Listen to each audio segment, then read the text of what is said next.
Hi, everybody. I'm Brittany Lewis, a breaking news reporter here at Forbes. Joining me now is Jonathan Todd, Vice Chair of the Transportation and Logistics Practice Group at Benesch Law.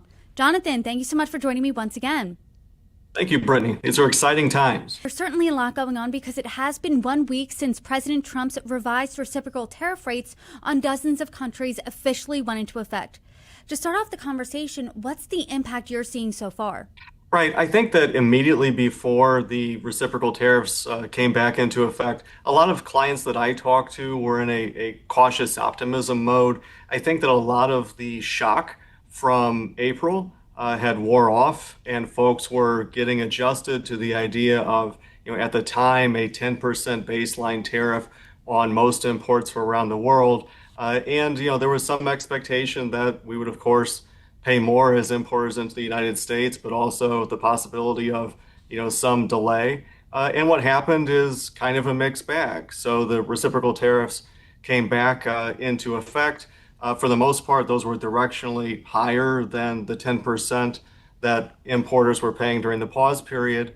But then, as we've seen even recently, there's a new pause on negotiations with China so that those talks can continue and arrive at a place that the government believes is acceptable. So that cautious optimism kind of bore out, and folks were accustomed to where this was going. That doesn't mean that everyone's in a good place. There's certainly challenges today, but it's a different tone than it was in April for sure. And you work with retailers and manufacturers. How did they adjust to this news, really, since the reciprocal tariffs were announced months ago to when they finally went into effect in August? Right. I think that it's kind of been a learning curve for a lot of clients, anyone that imports heavily into the US or that relies heavily on imported goods. There was the learning curve of compliance and awareness. What is happening? Does it really impact us? What ways can we maybe change up our sourcing and supply chain to help manage burden? And how do we deal with suppliers and customers under our purchase agreements or terms to help manage burden? A lot of that was kind of a learning period, I think, in second quarter. And beyond that, the general idea of, look, companies that import to the United States need to be more savvy of how they're sourcing, how they're approaching supplier risk on a global basis, and in compliance, because one thing is certain, we're entering not only a higher cost operating environment because of the tariffs, but a higher enforcement environment from a government enforcement perspective because U.S. Customs is on the lookout for evasion and is going to take that very seriously. So I think there was a lot of this kind of back to basics understanding of what are tariffs, how do they impact our companies, how are we sourcing around the world, and how are we managing compliance. And I think that factored into kind of where we are today. A lot of companies I talked to had game plans. Some even had war rooms for how they were going to deal with the tariff environment, and they're playing out those plans right now as we speak. And when you're looking at companies, when you're looking at retailers and manufacturers and even the consumer, who do you think, if you can list it as simply as this, as buckets of winners, buckets of losers, who do you think's winning and losing when it comes to this tariff plan? Yeah, it's interesting because there are some pockets of the economy that are feeling pretty good right now. I've talked with some folks in the steel industry, for example, or in companies that service the steel industry, and a lot of those that I talk to, at least anecdotally, are very happy with the direction of things today. But then you talk with some in the consumer retail space, or even, let's say, automotive suppliers, other industries. And it really is a challenge. One of the things that you'll notice is that the way this is talked about in the media is as if this is essentially free found money to the federal government, and it simply isn't. There are headlines where the real cost of this is clear. GM and Stellantis announced multi-billion-dollar impacts because of the tariffs. Volvo announced $1 billion impact because of the tariffs. Ford announced an $800 million impact because of the tariffs. And these are very real impacts that are being felt by importers in the US, and they're dealing with those. I mean, business does what business does, and folks have to run good shops and make a profit. But it is very challenging for some sectors of the economy. And what about the consumer, just your everyday average American? I mean, When will they be feeling the impact? Are we already? And how much will we really be burdened by this, if at all? Yeah, I think one misconception is that many folks talk about this as if it's a one-for-one impact. It's not exactly. Let's suppose that an item you buy was made in a country where now there's an additional 15% reciprocal tariffs. That doesn't exactly mean that there will be a 50% change in retail cost of the good. And there are a few reasons for that. One is that that 15% is paid on the value given by the importer for the good. That's usually not retail value.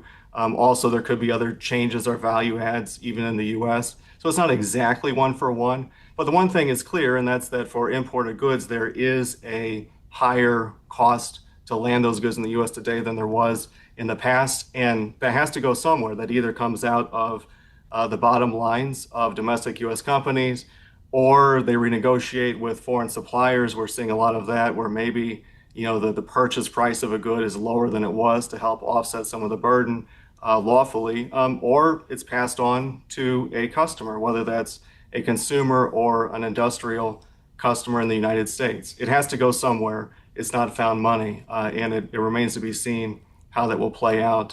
That's a decision for every company, right? Every company has to make that choice and compete against their competitors and do the best they can to run a good shop.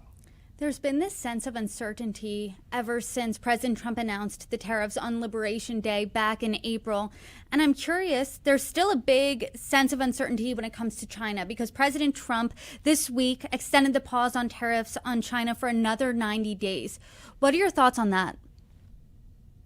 I think that it makes sense in the sense that China is a very significant trading partner with the United States, and there are other geopolitical factors going on that the president, of course, needs to manage with respect to China. So the idea that additional time will be taken does make sense. I think that the broader question of where we're headed directionally with the other tariff programs is a big open question. I mean, we have litigation right now on appeal over the legal basis for most of these tariffs, the IEPA, and that is really the foundation for what the president did with the reciprocal tariffs.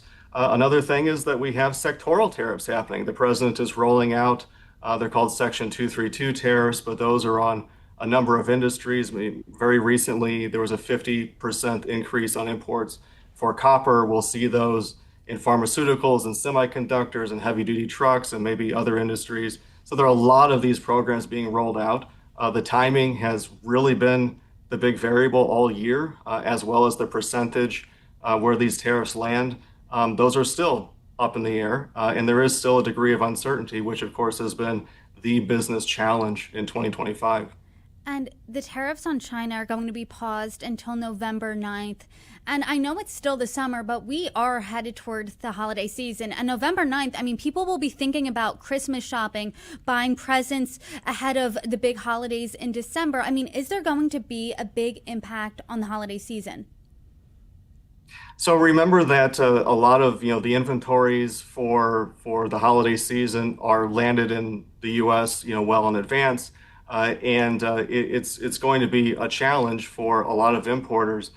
This isn't just a China story. China is a big part of the story, but bear in mind that from the first Trump administration through the Biden administration, there have been heavier tariffs on imports from China. And a lot of the consumer products clients and retail clients that I talk to have spent these last few years diversifying their suppliers.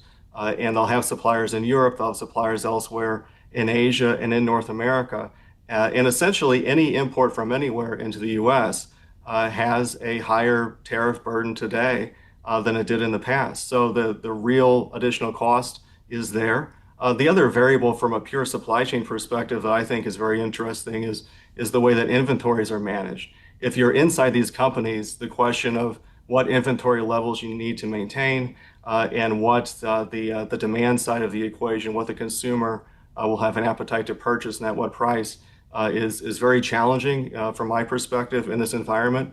But that's what good supply chain folks and good executives within companies do. And right now they're running good businesses as best they can and sharpening those pencils and preparing for that peak season moment.